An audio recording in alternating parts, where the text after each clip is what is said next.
పదాజ్ఞలు. ఇశ్రాయేలుల కొరకు సీనాయి పర్వతం మీద మోషేకు దేవుడు ఇచ్చిన పదాజ్ఞలు. 1. నేను తప్ప నీకు వేరొక దేవుడు ఉండకూడదు. 2. పైన ఆకాశం అందే గాని క్రింద భూమి అందే గాని భూమి కింద నీళ్ళు అందే గాని ఉండు దేని రూపమైనను విగ్రహమైనను నువ్వు చేసుకొనకూడదు. వాటికి సాగిలింపకూడదు, వాటిని పూజింపకూడదు. 3.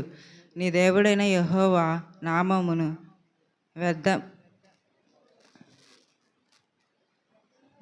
వ్యర్థముగా నించరింపకూడదు. 4. విశ్రాంతి దినమును పరిశుద్ధముగా ఆచరించుట జ్ఞాపకముంచుకొనుము. 5. నీ దేవుడైన యెహోవా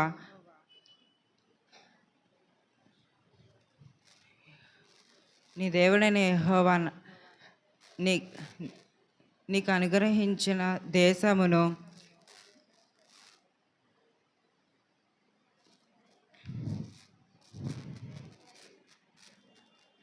నీవు దీర్ఘాయుష్మంతుడు అగునట్లు నీ తండ్రిని నీ తల్లిని సన్మానించుము. 6. నరహత్య చేయకూడదు. 7. వ్యభిచరించకూడదు. 8. దొంగలింపకూడదు. 9. నీ పొరుగువారి మీద అబద్ధ సాక్ష్యం పలకకూడదు. 10. నీ పొరుగువాని ఇల్లు ఆశింపకూడదు.